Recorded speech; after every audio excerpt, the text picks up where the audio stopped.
Bom, eu me chamo Olga Lopes Salomão, mais conhecida como Olga Salomão, e minha família sempre entendeu que a política faz parte da vida da gente e a gente tinha que participar da vida da cidade, da vida do país. E isso acontece através da política. Eu cresci com esta visão já, eu sou fruto dessa criação, a minha militância política é fruto das minhas origens familiares. Em 1970, o governo do estado fez o primeiro concurso público, que não contratava ninguém por concurso, então fez o primeiro. Eu prestei e passei como visitadora sanitária do centro de saúde. E eu escolhi, na inscrição do concurso, eu escolheria um lugar para trabalhar. Eu já escolhi São João, porque para mim era mais fácil ficar em São João. Mas eu já estava fazendo faculdade em Campinas. Depois eu fiz a minha militância no movimento social. Começou lá, no movimento estudantil foi lá. Com 12 anos eu já entrei no Grêmio Augusto de Freitas, que era o grêmio da nossa escola.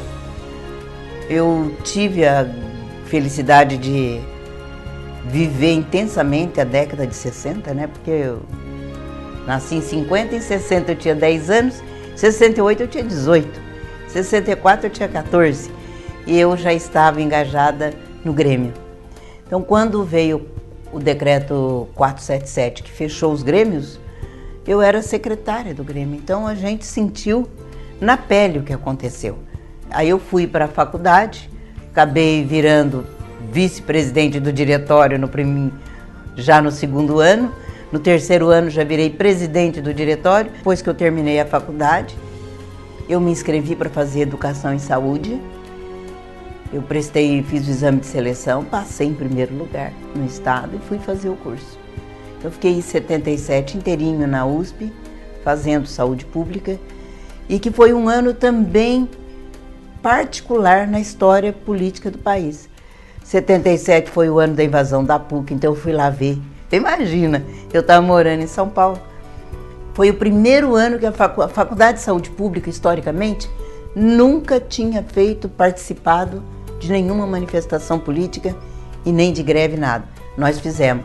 A minha formatura na saúde pública, o paraninfo foi Dom Paulo Evaristo Arnes. Para você ter uma ideia, o engajamento político dessa turma toda. Eu presto um novo concurso público, porque aí eu já tenho educação em saúde para o estado mesmo e vou trabalhar em Mojimirim. Fiquei um ano trabalhando em Mojimirim e em seguida, em 78 já. Aí presto um segundo concurso para trabalhar em distrito sanitário, em nível regional. E eu passo e aí eu escolho o Rio Claro. Eu cheguei aqui em 10 de março de 79, eu mudei. 79, quando fundo o PT, já era uma coisa assim, na minha vida pessoal, era natural.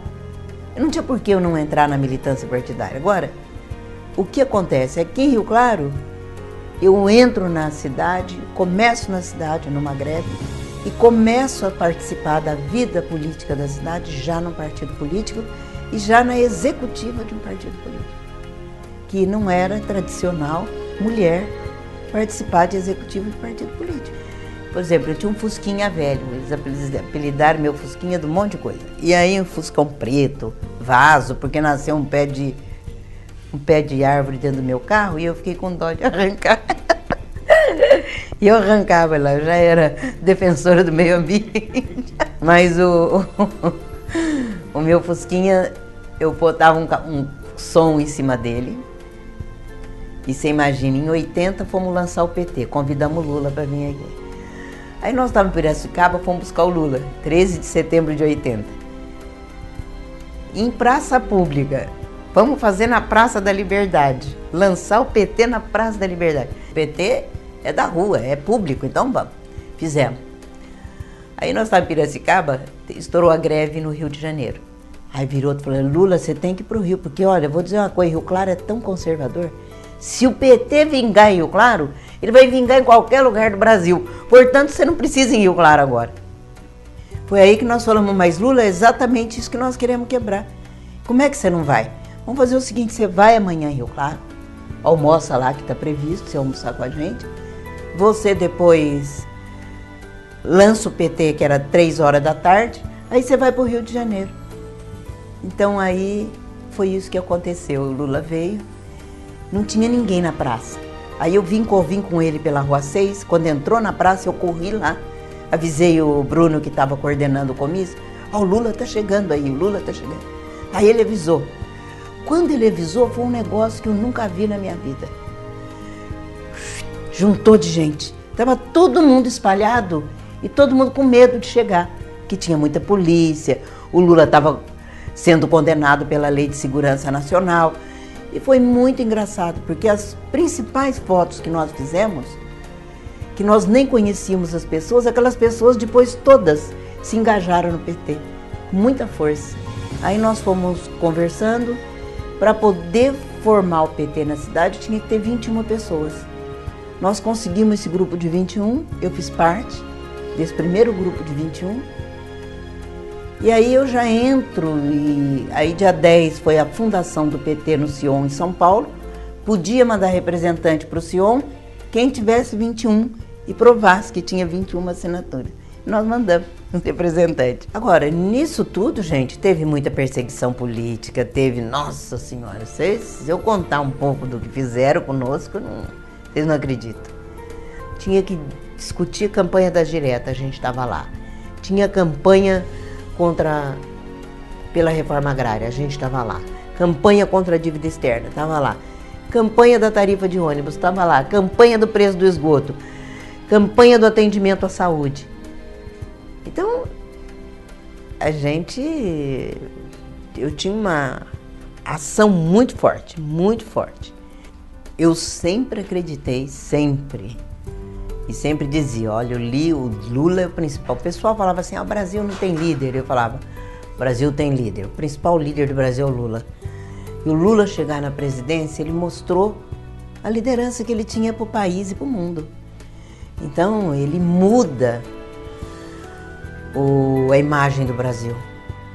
Ele muda aquela campanha que foi feita, o orgulho de ser brasileiro. O Lula traz isso para o Brasil. E não só internamente, como externamente. E eu fico muito feliz porque a gente acreditou nisso desde a fundação do PT, né? Eu entrei no PT por causa do Lula. Então, para mim, falar do Lula é muito o que ele representou, né? Muito importante. Acompanho todos os partidos políticos aqui e um dos partidos que está mostrando renovação é o PT. Hoje nós temos uma juventude no PT que ela veio vindo lá, eu vi nascer todos esses meninos que estão aí. O PT está passando por renovação, o PT amadureceu muito, o PT de Rio Claro amadureceu muito à medida que a gente já fez política de alianças. Aí o que nós falamos? Vamos lançar então o presidente do PMDB e a Olga de vice. São duas pessoas que sabem fazer o debate político para deixar o partido no debate político. Era essa a ideia. E aí nós começamos com 3% dos votos e ganhamos as eleições. Foi por isso que eu virei vice-prefeita. Então essa experiência nossa de construir em política de alianças, construir um projeto político já numa forma de pensando não em aliança, mas numa proposta de coalizão de governo, que no Brasil, se você não tiver isso, não governa. Eu acredito que nós aqui em Rio Claro demos um passo muito grande e amadurecemos muito. Vamos trabalhar pensando a cidade como um todo. Aí que a gente percebeu que a demanda de Rio Claro hoje estava em obras de infraestrutura muito caras.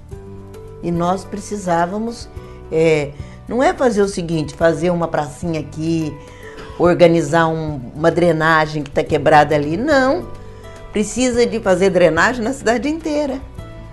Então tem que fazer projeto, buscar recursos. E aí nós vimos que não dava para fazer, o orçamento não pode ser uma coisa que eu começo aqui e termino aqui. Eu tenho que trabalhar isso no mandato. Então isso é uma mudança metodológica do OP, traz uma mudança grande e na forma de pensar a cidade, e eu fui trabalhando com os moradores representantes dos bairros com essa imagem de pensar a cidade. Então você vê, com isso nós conseguimos cumprir muita coisa que os moradores pediram. Então esse trabalho que a gente vai fazendo e de construir isto é que eu acho que a nossa administração deu um salto. O maior aprendizado para mim na vida é o seguinte, é que eu sou o centro da minha vida, filho é complemento, companheiro é complemento, profissão é complemento, as outras coisas todas são complemento. E essa é uma inversão que as mulheres têm que fazer, né? As mulheres têm que ver que elas são o centro da vida delas e sem grande vaidade, sem dizer,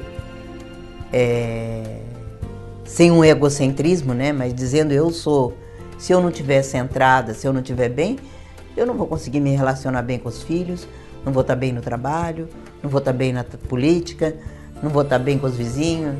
Como mulher, eu acho que os filhos fizeram um diferencial grande na minha vida. Os meus filhos deram alguns limites para mim e os meus filhos mudaram o referencial da minha vida. O ser mãe foi muito bom para mim, muito importante para mim. A outra coisa, do ponto de vista profissional, me dedicar à coisa pública, saber separar a defesa do coletivo. E minha profissão sempre foi para defender a coisa pública. Então isto para mim foi um diferencial na vida. Eu acho que uma grande coisa na minha vida é que eu batalhei muito, era participar da vida política do meu país. E eu consegui. Na fundação do partido, na eleição do Lula, na eleição da Dilma e na minha própria eleição, nessa participação. Então isso é uma coisa boa, importante. Isso faz diferença na minha vida. É uma coisa que me dá muito prazer, muita satisfação e vou dizer, é uma alegria assim interior de saber que eu contribuí com isso, que eu fiz história. Nós queremos uma Rio Claro bonita, uma Rio Claro organizada e uma Rio Claro segura. E para isso precisamos que todos participem, todos se engajem e todos ajudem.